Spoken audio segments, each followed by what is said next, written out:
يا أيها الذين آمنوا إذا قيل لكم تفسحوا في المجالس فافسحوا يفسح الله لكم وإذا قيل انشزوا فانشزوا يرفع الله الذين آمنوا منكم والذين أوتوا العلم درجات والله بما تعملون خبير.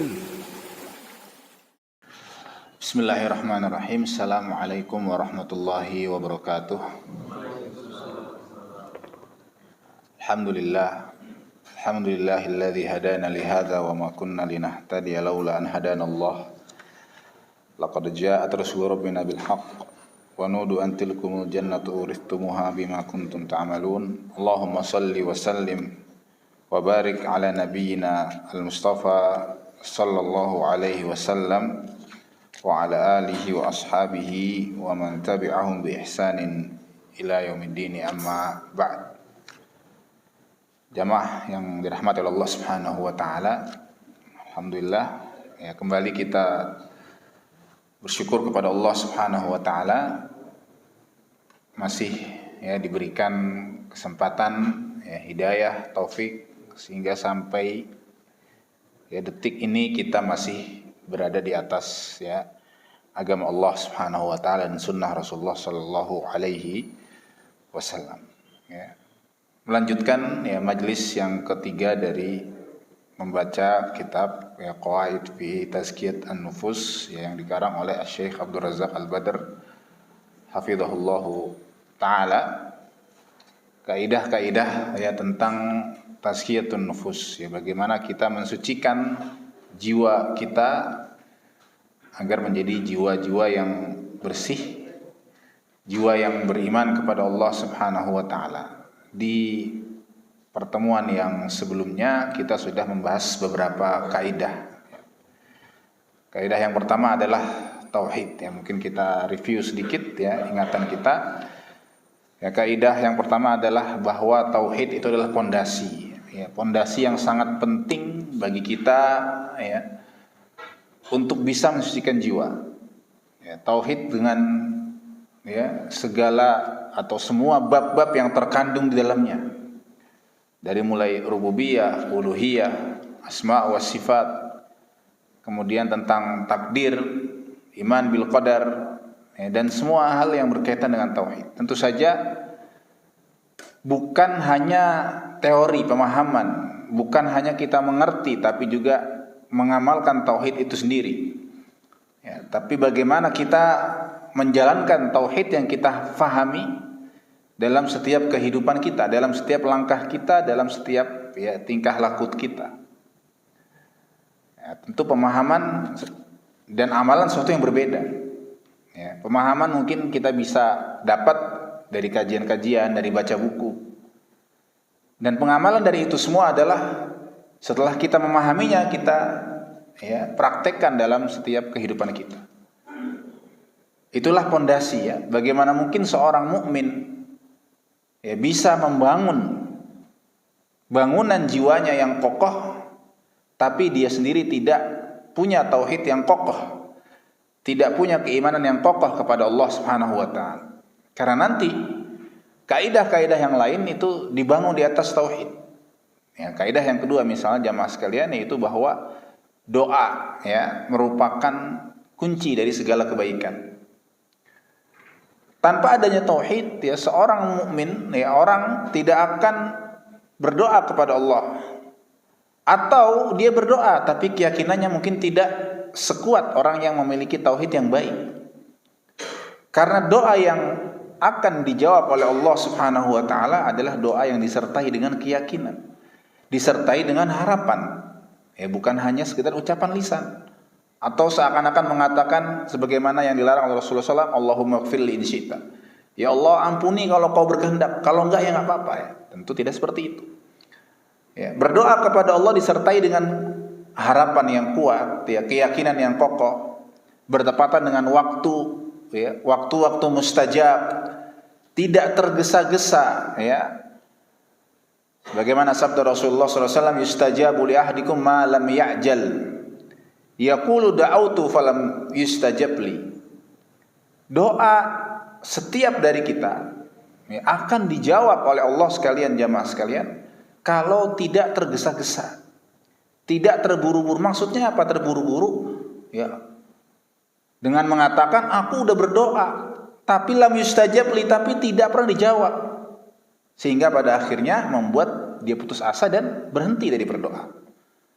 Tapi sebagaimana dikatakan oleh Umar bin Khattab radhiyallahu taala anhu, ya, sahabat Umar, beliau mengatakan, inilah ahmilu hammad du'a walakin ahmilu hammal ijabah.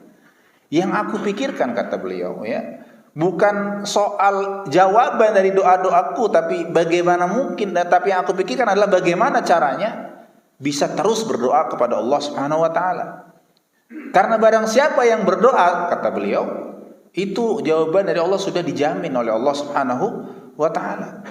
Jawaban dari doa kita itu Allah sudah jamin. Tinggal bagaimana kita merutinkan, bahkan mendesak Allah Subhanahu wa taala dengan doa-doa kita, harapan-harapan kita kepada Allah Subhanahu wa taala. Kemudian, ya, kaidah yang ketiga, bahwa beliau mengatakan, penulis, ya, Syekh, Quran Al-Karim, ya, adalah manba, sumber, ya, dari bersihnya jiwa.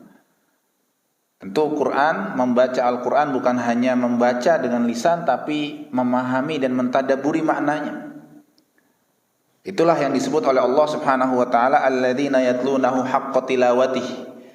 Mereka yang membaca Al-Quran dengan sebenar-benarnya, itu membaca, memahami maknanya dan mengamalkan.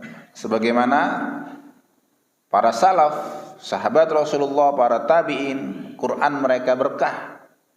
Kenapa? Karena Ibnu Mas'ud mengatakan, mereka, ya, kana ahadun minna, setiap dari kita itu tidak membaca 10 ayat, tidak akan melewati 10 ayat sampai, ya, sampai hatta yafham ma'aniha, sampai mereka faham maknanya dan mengamalkannya. Baru 10 ayat berikutnya. Dia benar-benar mereka membaca, mempelajari, mentadabur, mengamalkannya, sehingga berkah semua. Sehingga banyak kebaikan yang sampai kepada kita melalui tentu saja izin Allah Subhanahu wa taala. Kaidah yang keempat adalah ittikhadul uswa wal qudwah. Ya, kita menjadikan Rasulullah sallallahu alaihi wasallam sebagai teladan, sebagai panutan, sebagai model manusia yang paling ideal. Ya. Kita berusaha meniru, kita berusaha menjalankan apa yang diajarkan oleh Rasulullah sallallahu alaihi wasallam. Ya. Kita pengen jiwa kita bersih, kita ikuti, ya, perintah-perintah Rasulullah sallallahu alaihi wasallam, kita ikuti cara-cara yang diajarkan oleh Rasulullah sallallahu alaihi wasallam. Ya, tidak membuat ibadah-ibadah baru atau tidak membuat syariat-syariat baru. Makanya kalau kita ketemu, ya, melihat metode-metode cara tazkiyatun nufus di luar sana, ya, kita perlu timbang, apakah ini menyimpang dari ajaran Rasulullah? Apakah ini sesuai dengan ajaran Rasulullah sallallahu alaihi wasallam atau tidak? Ya, kalau tidak, maka jangan ikuti. Kalau ada, maka kita bisa ikuti, silahkan diamalkan. Kemudian masuk ke kaidah yang kelima yang disebutkan oleh Syekh. Beliau mengatakan at-tazkiyatu takhliyatun wa tahliyah. Ya, dua kata yang bedanya satu titik, tapi maknanya jauh berbeda, bahkan berlawanan. Ya, bahwa tazkiyatun nufus itu dimulai dengan takhliyah, mengosongkan jiwa, membersihkan jiwa, ya kan? Baru, ya, tahliyah, menghiasinya. Bersihkan dulu, baru dihiasi. Ya. Bersihkan dari dosa, hiasi dengan akhlak yang baik. Bersihkan dari maksiat, hiasi dengan amal soleh. Bersihkan dari dosa yang paling besar syirik, dan hiasi dengan tauhid. Ibarat orang, ya, orang habis kotor-kotoran gitu kan. Dia belum mandi, tapi untuk menutupi kekotorannya dia pakai parfum yang banyak gitu. Dia sudah berhias, ya, menghias dirinya dengan bau yang harum. tapi dia belum bersihkan. Ya, dia belum bersihkan dari kotoran-kotoran yang menempel, debu-debu yang menempel, ya, dalam badannya, di badannya. Mungkin secara zahir dari jauh mungkin akan terlihat, wah ini wangi baunya nih, harum baunya. Tapi apakah sudah sempurna bersihnya? Tentu tidak. Ya, bahkan mungkin lama-kelamaan akan terbuka sendiri kedoknya itu. Ya, keharuman yang palsu, yang tidak sempurna. Mungkin orang semakin dekat, lama-lama baunya hilang, kelihatan aslinya. Begitu juga dengan jiwa kita. Sebelum kita hiasi dengan amal soleh, sebelum kita hiasi dengan tauhid, kita bersihkan dulu dari segala kotoran-kotoran yang dapat merusak itu semua. Seperti halnya tanaman, seperti halnya para petani yang akan menanam, ya, padinya atau menanam tanamannya. Dia bersihkan dulu ladangnya dari segala hama dan kotoran, dari segala sesuatu yang merusak, sehingga padinya tumbuh dengan sempurna, subur, ya, tidak terganggu. Hal ini berdasarkan firman Allah Subhanahu wa taala di surat At-Taubah. Ya, Allah katakan, khudh min amwalihim shadaqatan tutahhiruhum wa tuzakkihim biha wa shalli alaihim. Allah Subhanahu wa taala mengatakan khudh, ya, min amwalihim, ya. Ambillah harta untuk disedekahkan, ya, tentang zakat. Untuk apa? Tutahhiruhum, untuk mensucikan.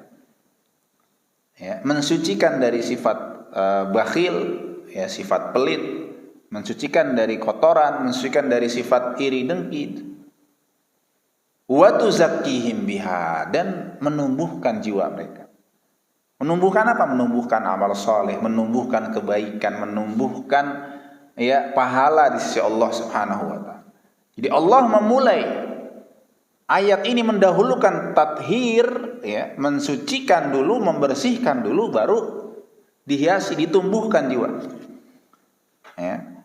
Ayat ini menunjukkan, kata beliau, kata penulis, bahwa seorang hamba, seorang mukmin yang ingin bersih jiwanya, ya, harus hilangkan dulu semua kotoran-kotoran kesyirikan, hilangkan dulu semua kemaksiatan-kemaksiatan, hiasi dengan amal soleh, hiasi dengan apa?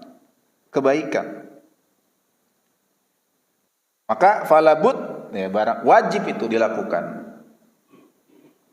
Karena ketika seorang hamba belum bersih, atau bahkan ketika dia sudah beramal soleh, dia maksiat lagi, akan kotor lagi.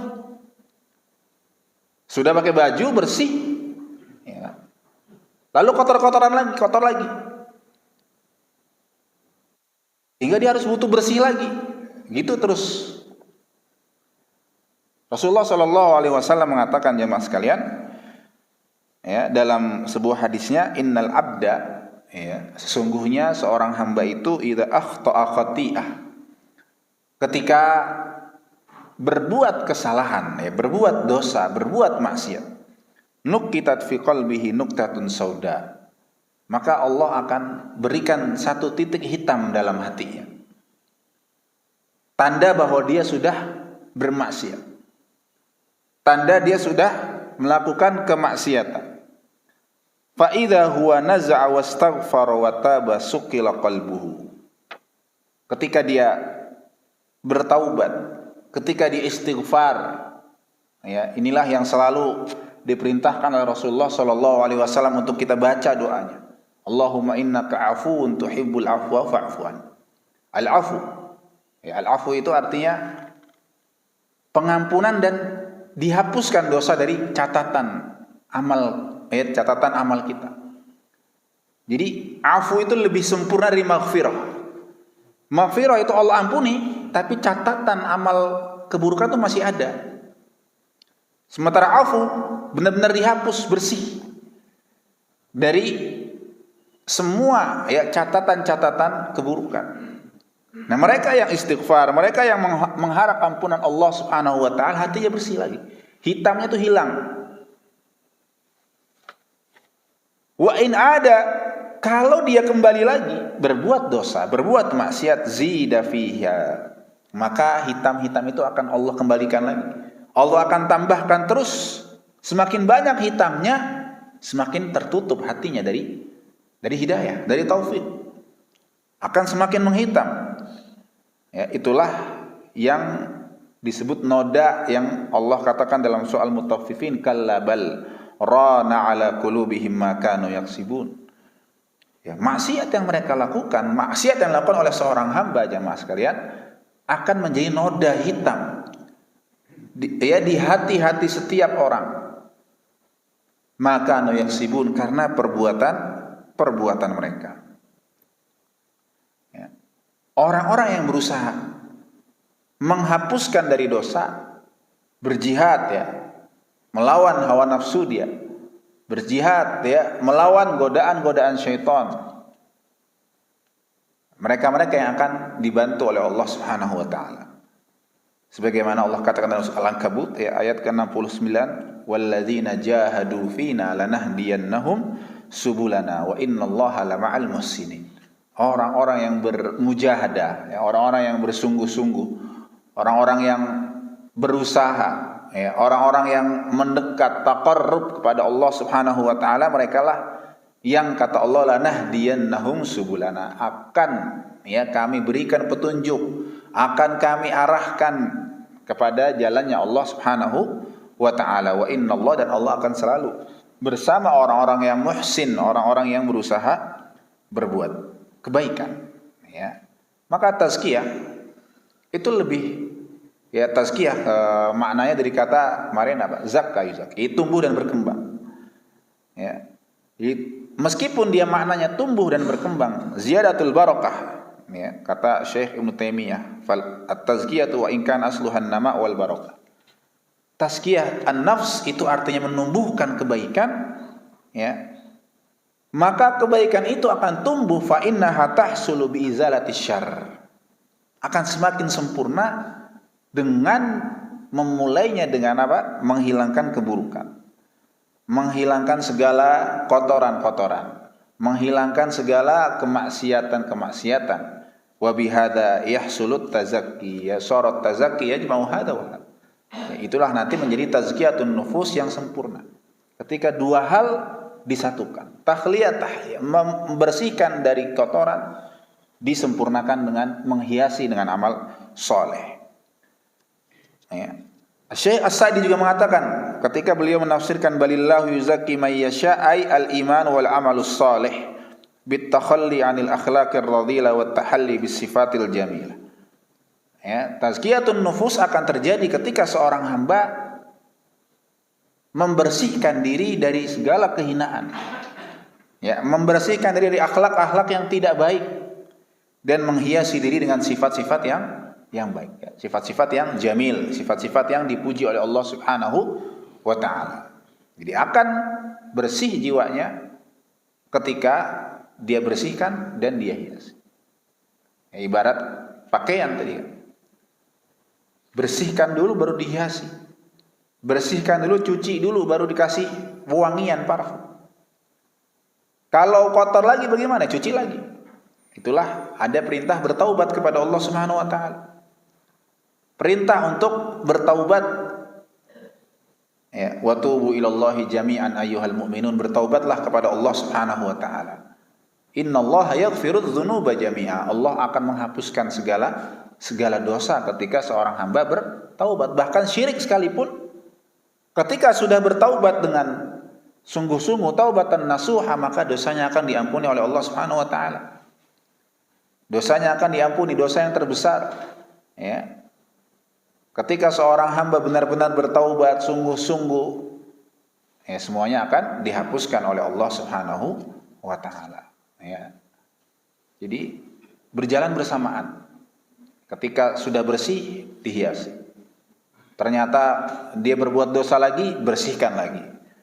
Berbuat maksiat lagi, sucikan lagi, sampai benar-benar jiwanya menjadi jiwa yang bersih dari segala kotoran-kotoran. Ya, semakin besar nodanya, ya, pakaian yang nodanya tuh membandel, nggak bisa dicuci dengan cara biasa, nggak bisa dengan air dingin biasa, bahkan harus pakai air yang hangat.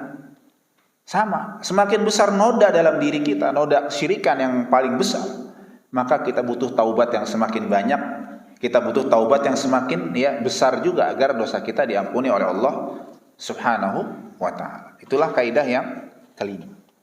Kaidah yang keenam yang disebutkan oleh Syekh yaitu ighlaq al-manafid allati tukhrijul bil insani 'anil tazkiyah wa tub'iduhu 'anil fadilah wa tuqi'uhu fir radilah.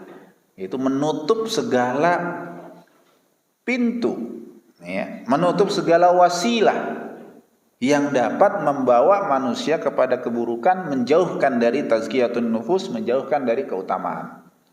Ya, kalau di kaidah sebelumnya itu sudah kotor jiwanya, harus dibersihkan dulu. Sudah kotor, mau semakin bersih dicuci dulu. Sudah berbuat maksiat, taubat dulu. Kalau yang nomor 6 itu belum terjadi maksiatnya. Maknanya apa? Tutup dari segala jalan yang menuju ke maksiat. Yang kelima, yang sebelumnya sudah terjadi maksiat, taubat dulu. Makanya kenapa ada orang-orang yang bilang, atau mungkin kita juga mengalami, kita tidak mendapati kenikmatan dalam beribadah kepada Allah, kita tidak dapati kenikmatan dalam tilawatul Quran, kita tidak dapati kenikmatan dalam bermunajat kepada Allah Subhanahu wa ta'ala. Bisa jadi karena belum bersih, bisa jadi karena masih ada dosa-dosa, bisa jadi karena ada maksiat yang ada dalam diri kita, sehingga kita tidak merasakan namanya kenikmatan beribadah kepada Allah Subhanahu wa ta'ala. Kita tidak bisa merasakan indahnya munajat, halawah, manisnya keimanan kepada Allah Subhanahu wa ta'ala.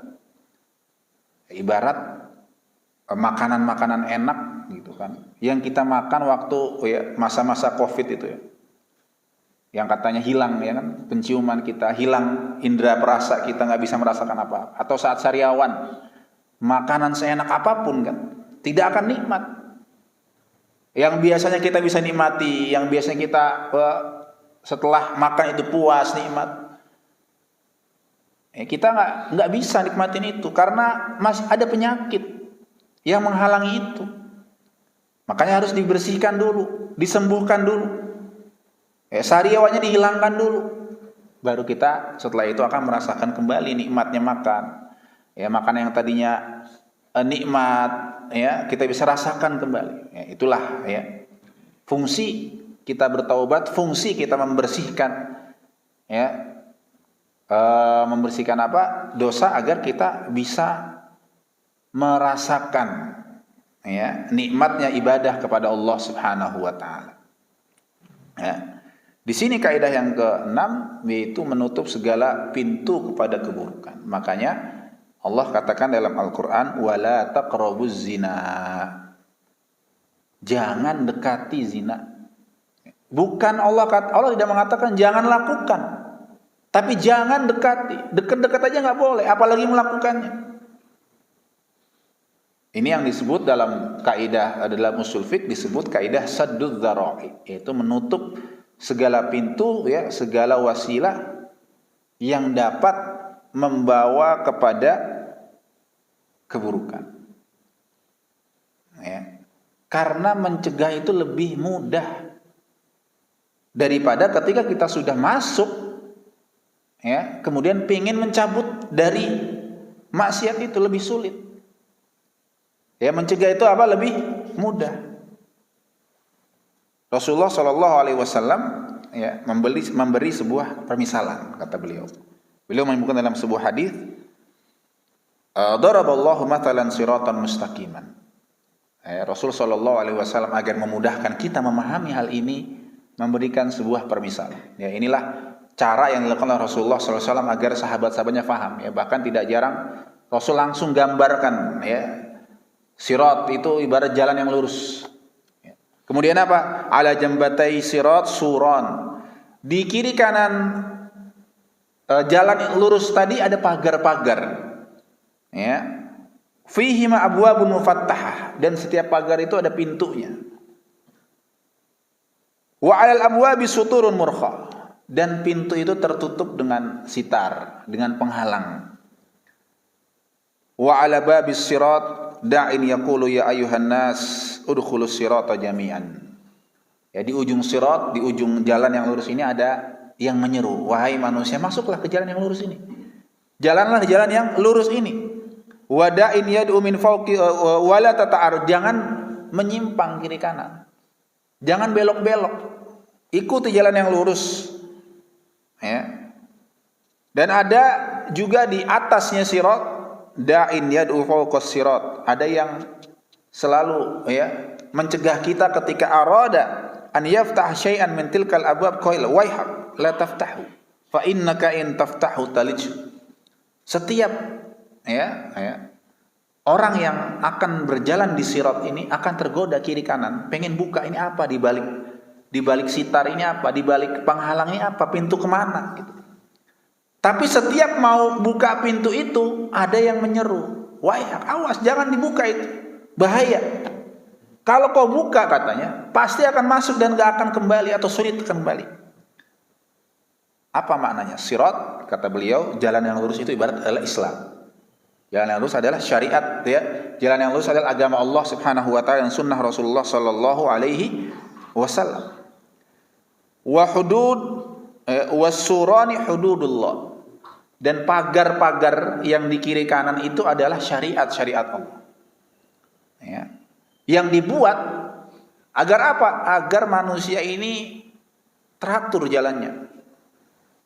Ya, kalau di jalan-jalan ya tol kan, jalan yang besar itu pagar kiri kanan dibuat apa? Oh, berarti kita nggak boleh tuh keluar jalur, nggak boleh kita belok di situ, karena nggak ada jalan. Ya, dibuat aturan oleh Allah Subhanahu Wa Taala, disampaikan kepada Rasulullah Sallallahu Alaihi Wasallam agar apa? Agar kita ini lurus, agar kita ini nggak nyasar jalannya. Di aturan agama kita, syariat kita dibuat oleh Allah Subhanahu Wa Taala bukan untuk mengekang gitu kan, kalau kata sebagian orang ini apa-apa nih aturan Islam ini susah, apa-apa haram gitu. Gini dilarang, makan ini nggak boleh. Padahal aturan dibuat agar kita ini hidupnya lurus, agar kita ini nggak menyimpang. Ketika ada orang bilang makan ini haram, makan ini nggak boleh, karena dia hanya fokus di situ, itulah yang bisa dikerjakan. Padahal yang halal lebih apa? Lebih banyak. Maka aturan ini dibuat oleh Allah seperti pagar, agar kita ini jalannya lurus, tidak menyimpang, tidak belok, tidak masuk ke jalur yang lain. Ya, wal abwabul mufattahah maharimullah. Jadi ada pagar, ada pintu. Pagar itu adalah aturan-aturannya, pintu ini adalah keharaman. Ya. Pintu ini adalah maksiat. Ya. Yang ketika dibuka itu pintu, dia lakukan maksiat, dia akan keluar dari jalan itu. Seorang hamba akan keluar dari syariat Islam bahkan. Ya. Wa dzalika da'i, dan orang yang menyeru ala ra'sis sirat, yang memanggil manusia untuk mengikuti sirat itu ibarat adalah kitabullah, Al-Quran, yang mengajak manusia untuk meniti sirat, yang menyeru manusia, ya ayuhan nas, wahai manusia, masuklah ke jalan yang lurus, ikuti jalan yang lurus. Wada'i min fawqis sirat wa'idullahi fi qalbi kulli muslim. Dan yang tadi mengatakan jangan masuk, itu adalah hati seorang muslim yang masih bersih. Ya, hati yang selalu ya membisikkan kepada manusia, kepada kita agar apa? Agar tidak masuk kepada maksiat. Alarm. Ya. Yang selalu menyampaikan kepada diri kita masing-masing, jangan. Makanya kalau orang yang terbiasa baik, ketika melakukan sesuatu yang menyimpang atau sesuatu yang melanggar syariat, pasti tidak nyaman. Ya. Melakukan sesuatu yang diharamkan oleh Allah, pasti tidak nyaman. Orang yang terbiasa sholat tepat waktu atau yang rajin sholat wajibnya tidak pernah lewat, suatu saat dia mungkin kelupaan atau sibuk, pasti ada yang kurang dalam hatinya. Pasti ada yang kurang. Dan itulah bisikan-bisikan hati yang masih baik, yang mencegah kita ini dari Dari apa? Dari maksiat. Pasti nggak nyaman. Nah, seperti kata Rasulullah SAW dalam hadis, wal ithmu ma haka fi sadrika wa karihta an yattali 'alan nas. Perbuatan dosa itu yang bergejolak, membuat hati itu bergejolak. Hati itu tidak nyaman. Itulah Allah sudah beri kita nih alarm. Ya, yang mungkin oleh sebagian orang atau bahkan kita, bisikan itu kita abaikan. Ya, kita abaikan, kita tinggalkan. Padahal Allah sudah beri dalam setiap hati kita alarm agar kita nih tidak melakukan hal-hal yang dilarang ya oleh Allah dan Rasulullah Sallallahu Alaihi Wasallam. Jadi daripada kita sudah masuk ke maksiat dan sulit untuk kembali, kan lebih baik apa? Mencegah. Lebih baik kita hindari daripada ketika sudah terjatuh pada kemaksiatan itu lebih sulit. Ya, orang-orang yang sudah kecanduan misalnya game atau sudah kecanduan misalnya sekarang judi online, itu akan sulit untuk kembali lagi. Kecuali benar-benar ya hidayah dari Allah Subhanahu wa taala. Bahkan kalau dikasih tahu, dinasihatin, ya dia tolak. Makanya daripada sudah melakukan dan sulit untuk kembali, lebih baik untuk dihindari. Lebih baik untuk kita tinggalkan. Lebih baik untuk kita tidak melakukannya. Al-Hafidz Ibnu Rajab Al-Hambali mengatakan, barang siapa yang di dunia ya kharaja 'anil istiqamati 'ala sirat, ya, yang di dunianya itu sudah keluar dari sirat, dari jalan Islam, sudah masuk ke pintu kemaksiatan, ya, maka mereka-mereka ini yang nantinya ya ketika di sirat di akhirat nanti ya, yang Allah bentangkan sirat di atas neraka ya, jembatan jalan yang Allah bentangkan di atas neraka yang lebih tipis dari rambut, lebih tajam dari pedang, kata Rasulullah Shallallahu Alaihi Wasallam. Dan setiap manusia pasti akan melewati sirat ini ya. Ada orang yang lewatnya itu secepat kilat ya, langsung sampai ke ujung, ke surga. Ada orang yang sampai tapi lambat. Ada orang yang sampai ibarat naik kuda, kata Rasul. Ada yang sampai itu kayak angin, langsung sampai secepat kilat. Ada yang sampai tapi terluka. Kenapa terluka? Karena tadi siratnya tajam. Dan di kiri kanan sirat itu ada pengait. Ya. Ada kalalib, kata Rasul, pengait yang akan menarik orang-orang yang di dunianya tidak istiqomah, yang di dunianya keluar dari syariat Islam, yang di dunianya keluar dari jalan tadi, akan ditarik dan jatuh ke dalam neraka. Nah, kata Ibnu Rajab Al-Hambali, orang-orang yang di dunia ini keluar dari jalan Islam, maka ketika di sirat, di jahanam, akan terjatuh ke dalam neraka. Ya. Tidak istiqomah, tidak mengikuti sirat di dunia yaitu Islam, maka di akhirat tidak bisa ya lolos dari sirat yang di atasnya neraka, akan terjatuh ke dalam neraka. Ya. Jadi barang siapa yang, kata beliau, masuk ke maksiat, masuk ke haraman, ya, ke sesuatu yang diharamkan oleh Allah Subhanahu wa taala, baik itu syahwat atau syubhat. Jadi maksiat itu muaranya dua, syubhat atau syahwat. Syubhat itu kaitannya dengan pemikiran, bid'ah, ya, kesyirikan. Syahwat itu kaitannya dengan hawa nafsu, ya, zina, ya, makanan-makanan, harta-harta, itu syahwat. Ya, dua, antara syubhat atau syahwat. Maka kita berdoa kepada Allah agar diselamatkan dari dua fitnah ini, fitnah syubhat dan fitnah syahwat. Fitnah syahwat, kenikmatan-kenikmatan yang diharamkan oleh Allah Subhanahu wa taala. Syubhat yaitu pemikiran-pemikiran yang sesat, yang menyimpang dari syariat, ya, dari ajaran Rasulullah Sallallahu Alaihi Wasallam. Kemudian Allah katakan dalam surat An-Nur ayat yang ke-30, kullil mu'minina yaghuddu min absarihim wa yahfadhu furujahum dzalika azka lakum innallaha khabirum bima yasnaun. Katakan kepada orang-orang yang beriman, yaghuddu min absarihim, untuk menundukkan pandangan, wa yahfadhu furujahum, dan menjaga kemaluannya. Jadi Allah dahulukan menundukkan pandangan. Allah mulai dengan menundukkan pandangan daripada apa? Menjaga kemaluan. Dimulai dari menundukkan pandangan dulu. Ya, baru apa? Menjaga kemaluan. Kenapa?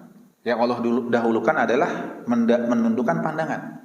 Disebutkan oleh Abu Hayyan Al-Andalusi, seorang ahli tafsir.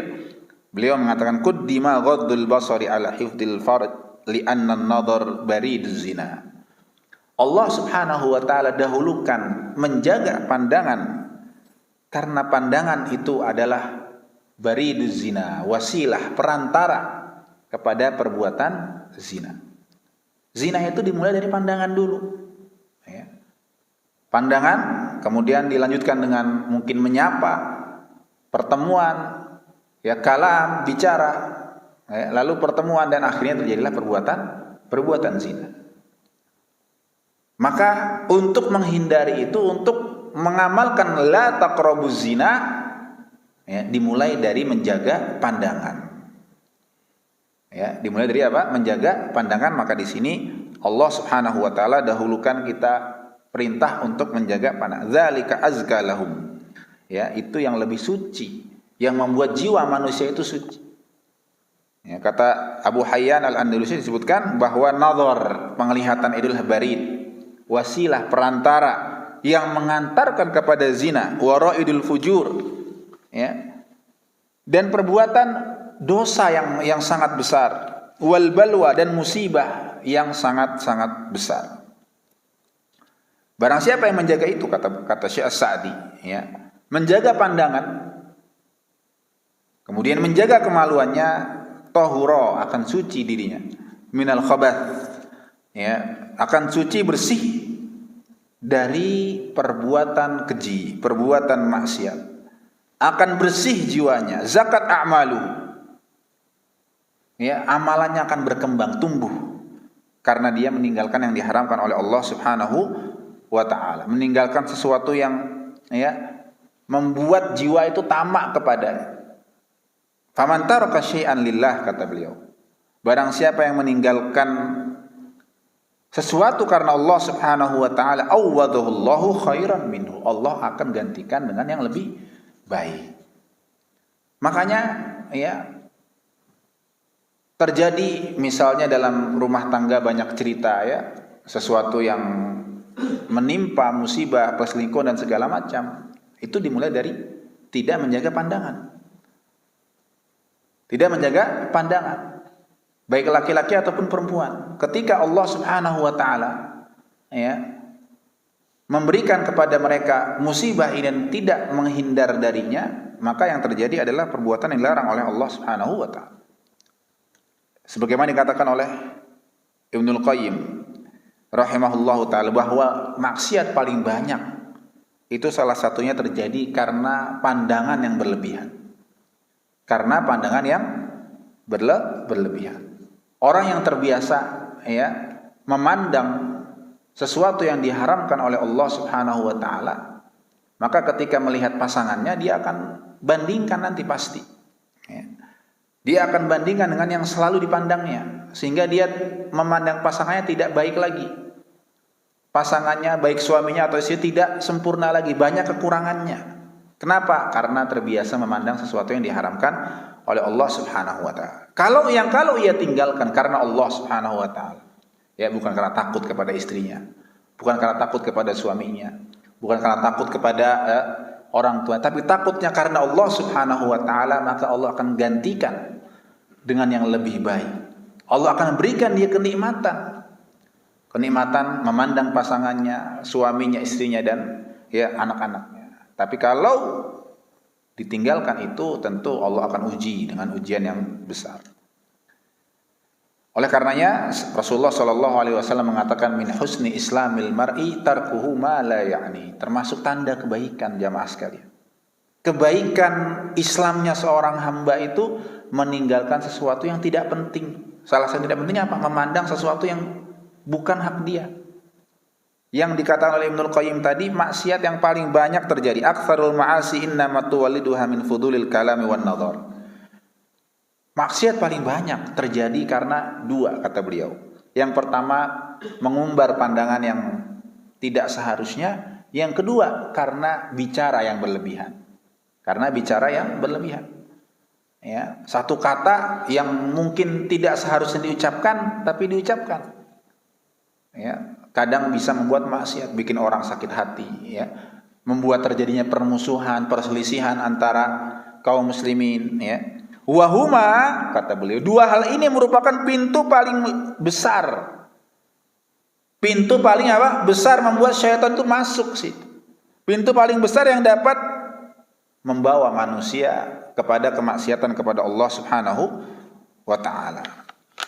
Maka orang yang cerdas, kata beliau, orang yang berakal, ya, orang yang selalu meminta kepada Allah Subhanahu wa taala kesabaran, ya, menahan diri dari segala hal yang membawa kepada kemaksiatan. Ya, salah satu pandangan ini ditutup.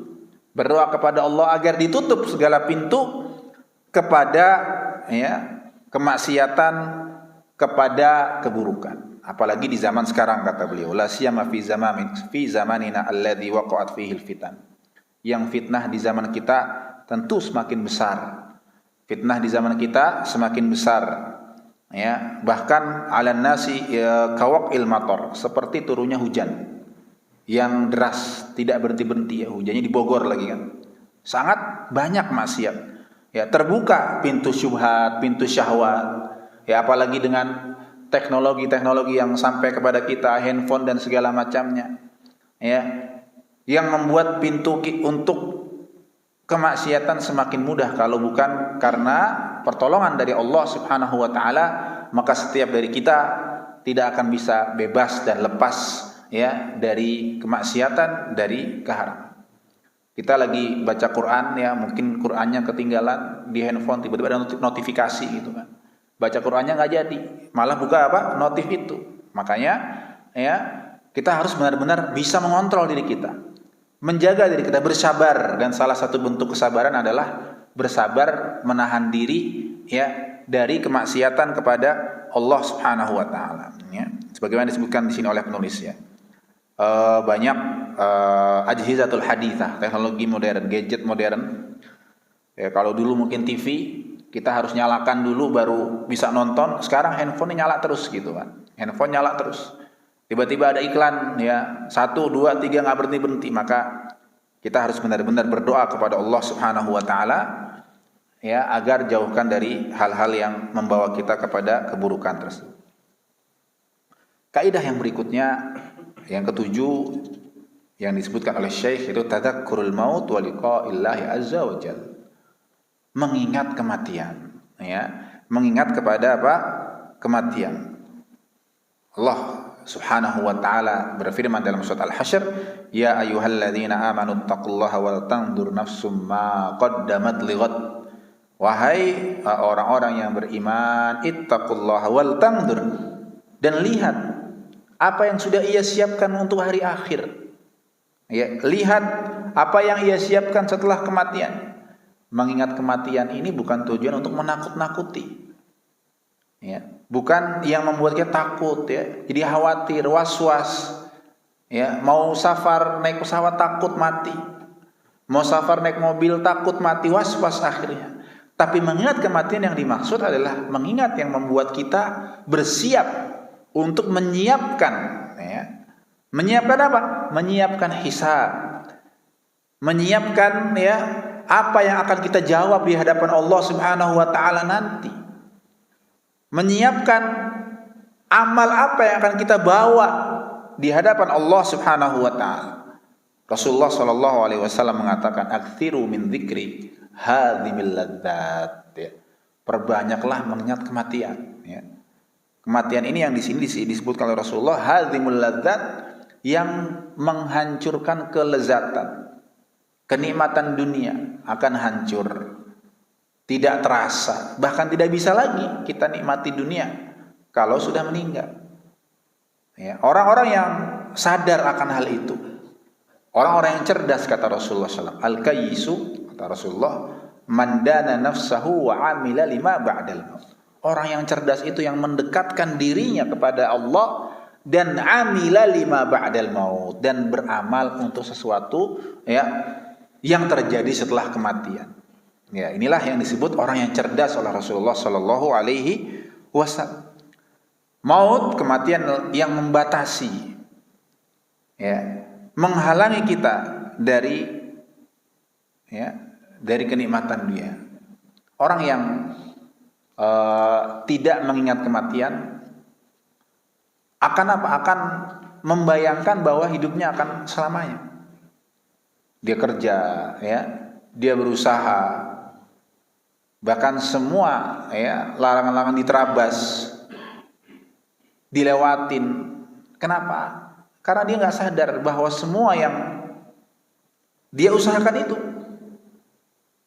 akan binasa. Bahkan dirinya akan apa? Akan wafat, akan diwafatkan oleh Allah Subhanahu wa taala.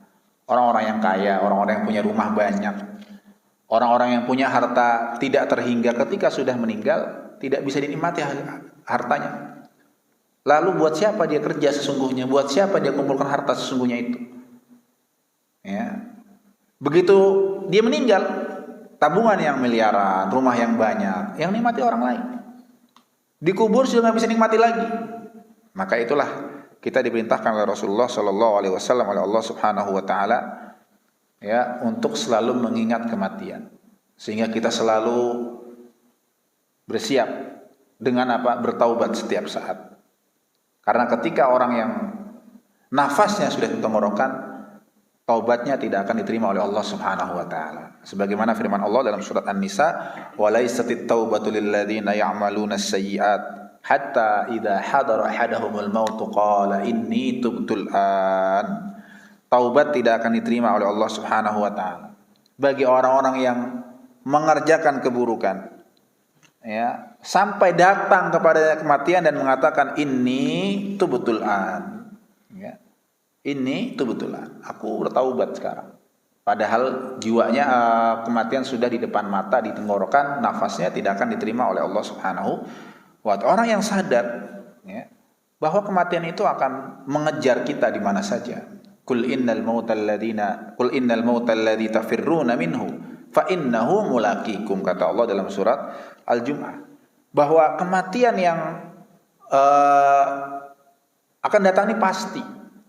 Sifat kematian itu datangnya pasti dan tiba-tiba, ya, tidak ada kabar sebelumnya. Pasti akan mulaqikum, akan menemui kita, menemui kalian semua. Aina ma takunu, dalam surah An-Nisa Allah katakan aina ma takunu yudrikumul maut walau kuntum fi burujim musyayyadah. Ya, dimanapun engkau berada, kematian itu pasti akan mendatangi. Meskipun berada di menara yang tinggi yang tidak ada orang yang bisa menggapai menara tersebut, kematian itu pasti akan datang kepada siapapun. Ya, ibaratnya pintu, ya, bahwa kematian itu pasti akan melewati, ya, orang itu pasti akan melewati pintu itu, tidak akan ada yang tidak lewat dari situ. Ya, la yastakhiruna sa'atan wa la yastaqdimun, kata Allah Subhanahu wa taala dalam Al-A'raf, fa idza jaa ajaluhum la yastakhiruna sa'atan wa la yastaqdimun. Ya, kalau ajal sudah datang, maka nggak akan terlambat, tidak akan maju, tidak akan mundur. Allah tuliskan kematiannya di saat itu, maka dia akan mati saat itu juga, tidak bisa apa? Dicegah, tidak bisa dihalangi. Fakam min insanin, kata beliau, berapa banyak orang yang, ya, menyetir kendaraannya, pergi dia menyetir sendiri pulang dalam keadaan, ya, ditandu dibawa oleh ambulan. Berapa banyak orang yang keluar dari rumahnya kemudian mengabarkan kepada keluarganya, tolong siapkan makanan, kata beliau, tapi dia tidak pernah memakan makanan yang sudah disiapkan. Ya, berapa banyak orang yang pakai pakaian di pagi harinya saat dia keluar rumahnya, tapi nanti yang membuka pakaian bukan dia sendiri, tapi orang lain yang membuka pakaiannya dan untuk memandikan jenazahnya.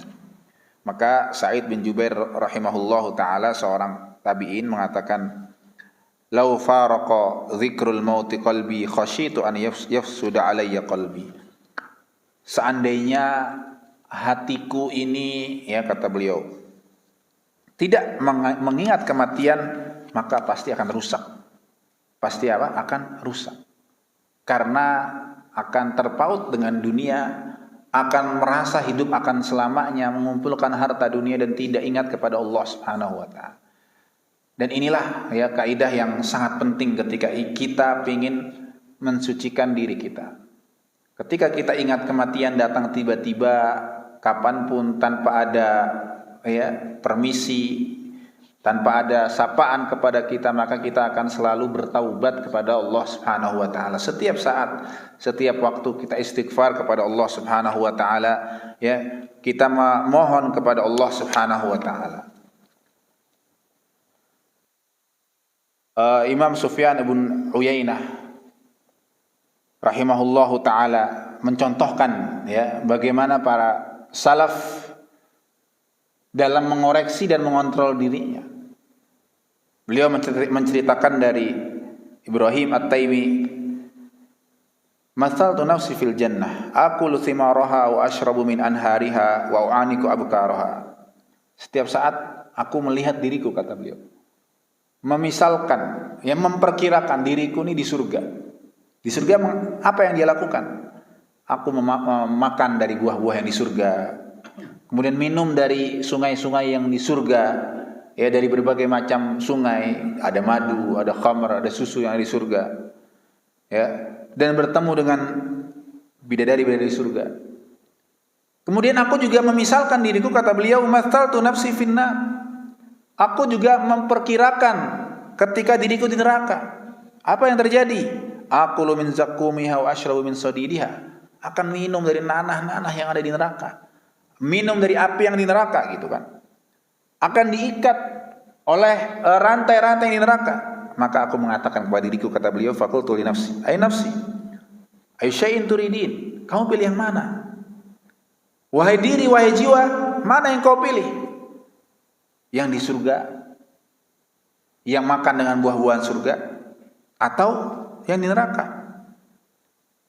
Qalat uridu an uradda ilayya dunya fa'amalu salihan. Ketika itu dia terpikirkan segera untuk mengingat dunianya dan beramal soleh sepanjang hidup. Ketika dia bayangkan balasan itu, ya, yang kalau kita membaca Al-Quran, bagaimana Allah Subhanahu wa taala mensifati surga, ya, bagaimana Allah Subhanahu wa taala mensifati neraka, kita faham, tadabbur maknanya, maka kita akan sadar, ya, kenikmatan yang akan diberikan oleh Allah kepada penduduk surga. Ketika kita sadar itu, maka kita tentu sangat berharap, kita sangat menginginkan apa yang Allah Subhanahu wa taala berikan itu. Itulah yang akan mendorong kita untuk beramal soleh, mendorong kita untuk berbuat, ya, kebaikan, mendorong kita untuk selalu beribadah kepada Allah Subhanahu wa taala. Ya. Kita lihat saudara-saudara kita, ya, orang-orang di sekitar kita yang tahun lalu atau mungkin beberapa waktu yang lalu masih bersama kita, tapi Ramadan sudah mendahului kita. Ramadan ini sudah, ya, mendahului kita, tidak bertemu dengan Ramadan lagi. Tidak bertemu lagi dengan, ya, ibadah-ibadah, tidak bisa beribadah dengan kita lagi. Ya, suatu saat mungkin kita akan menghadapi hal yang sama. Yang jadi pertanyaan, apakah kita sudah siap dengan hal tersebut? Apakah kita sudah siap dengan pertanyaan-pertanyaan yang akan ditanya oleh para malaikat di kubur nanti, sebelum nanti bertemu Allah Subhanahu wa taala di surga, ya. Orang-orang yang bertauhid, orang-orang yang beramal saleh, Allah akan katakan yutsabbitullahu alladziina aamanu bil qauli tsabiti fil hayatid dunya. Allah akan kokohkan, kuatkan untuk menjawab pertanyaan-pertanyaan, ya, malaikat kubur. Orang-orang yang sebaliknya, yang tidak beriman, orang-orang munafik disifati oleh Rasulullah sallallahu alaihi wasallam ketika diwafatkan oleh Allah, akan datang dua malaikat kubur, fayatiyanil malakanil aswadan al azraqan, datang dua malaikat yang hitam legap dan bertanya kepada semua penghuni kubur, semua orang yang mati, man rabbuk wa man dinuk wa madinuk wa man nabiy, apa, siapa Tuhanmu, apa agamamu? Ya, amal muslim fayaqul rabbi Allah, Tuhanku Allah, ya, wa nabi Muhammad wa dinil Islam. Allah akan, ya, berikan kemudahan untuk menjawab, ya, pertanyaan yang kalau kita, ya, lewat TK ini kan pertanyaan yang selalu tanyakan kepada mereka. Setinggi-tingginya pendidikan kita, kedudukan kita, yang ditanya di kuburan adalah pertanyaan yang sederhana, namun tidak semua orang bisa menjawabnya. Amal munafik wal kafir fayaqula adri, aku tidak tahu. Ya, sami'tun nasa yaqulun, aku dengar orang-orang ngomong itu, aku ikutin aja. Tapi aku tidak tahu maknanya apa. Maka dia pun diazab oleh malaikat kubur. Ya, orang yang menjawab akan diperlihatkan nikmat ketika dia di surga nanti, sehingga dia berharap kapan akan masuk surga. Sementara orang-orang yang tidak menjawab akan diazab dan diperlihatkan azab dia di neraka oleh Allah Subhanahu wa taala. Jadi dengan mengingat ini sebagaimana yang dilakukan oleh para tabi'in, oleh orang soleh, ya, kita mencontoh mereka ketika mengingat, ya, mengingat apa? Mengingat kematian, mengingat, ya, bahwa kita akan dihisab, mengingat bahwa semua, ya, kenikmatan dunia akan lewat, ya, tidak akan bisa kita rasakan, tidak akan bisa kita bawa. Maka jamaah yang dirahmati oleh Allah Subhanahu wa taala, ya, dengan izin Allah, dengan taufik pertolongan dari Allah Subhanahu wa taala, maka insyaallah jiwa kita ini akan selalu ingin bertaubat, selalu ingin beramal soleh, selalu, ya, ingin apa? Ingin melakukan kebaikan-kebaikan. Karena, ya, kebaikan inilah, ya, amal soleh inilah yang menjadi bekal kita satu-satunya menghadap kepada Allah Subhanahu wa taala. Bekal kita satu-satunya untuk, ya, menjawab pertanyaan dari Allah Subhanahu wa taala. Orang-orang yang mukmin, ya, orang-orang yang beriman, orang-orang yang bertauhid, nanti di hadapan Allah Subhanahu wa taala akan diperlihatkan, ya, diperlihatkan semua amalnya yang dia lakukan, ya, semua kebaikan yang dia lakukan. Sementara orang-orang munafik, orang-orang kafir itu hisabnya lebih sulit lagi. Ya, kalau orang munafik, orang-orang kafir itu hisabnya, ya, yang disebut munaqasyah, ya, akan dipertanyakan satu demi satu amal yang dia lakukan di dunia. Ya, kenapa kau lakukan ini? Kenapa lakukan itu? Benar-benar Allah periksa dengan detail. Sementara orang yang beriman disebut hisabnya itu al-ard, hanya akan Allah perlihatkan. Allah cuma klarifikasi, kenapa begini? Kemudian ghafartulah, kata Allah, aku sudah ampuni. Ya, aku sudah ampuni. Sehingga dia masuk ke dalam surganya Allah Subhanahu wa taala. Ya, tinggal kita mau yang mana. Tinggal kita memilih yang mana, jamaah sekalian. Ya, kita manfaatkan sisa umur kita yang kita tidak tahu, ya, yang kita tidak punya kepastian kapan kematian itu akan datang. Makanya, ya, Allah rahasiakan itu kematian agar kita bersiap-siap setiap saat. Setiap saat. Ketika Allah Subhanahu wa ta'ala tamutunna illa wa antum muslimun, jangan sekali-kali mati kecuali dalam keadaan Islam. Masalahnya kita tidak tahu kapan kita akan mati. Sehingga makna dari ayat wala tamutunna illa wa antum muslimun, ya, kita fahami bahwa setiap saat itu kita harus beramal. Agar ketika datang kematian kepada kita, saat itu kita sedang berbuat kebaikan. Saat itu kita sedang berada di atas hidayah Allah Subhanahu wa ta'ala. Ya. Saat itu kita sedang taat kepada Allah Subhanahu wa ta'ala. Ya, agar kita mendapatkan kebaikan dan pahala yang besar di sisi Allah Subhanahu wa ta'ala. Ya. Itulah mungkin materi yang bisa kita bahas, kita fahami bersama-sama, ya, di pagi hari ini. Mudah-mudahan menjadi, ya, pengingat untuk kita semuanya, pengingat, ya, untuk kita semua untuk selalu beramal soleh, untuk selalu mengharapkan hidayah dan ampunan dari Allah Subhanahu wa ta'ala. Ya, kita berdoa semoga Allah Subhanahu wa ta'ala selalu memberikan jiwa kita kesucian, Allah Subhanahu wa ta'ala selalu memberikan kita hidayah dan taufik, ya, beramal soleh, sehingga Allah wafatkan kita dalam keadaan husnu al-khatimah. Demikian jamaah yang dirahmati Allah Subhanahu wa ta'ala, apa yang kita sampaikan di malam hari ini, di pagi hari ini, afwan, segala kebenaran datangnya dari Allah Subhanahu wa ta'ala, dan kesalahan dari kami ataupun syaitan, kita berdoa istighfar, ampun kepada Allah dengan doa kafaratul majlis. Subhanakallahumma bihamdik, asyhadu an la ilaha illa anta, astaghfiruka wa atubu ilaik. Wassalamu alaikum warahmatullahi wabarakatuh.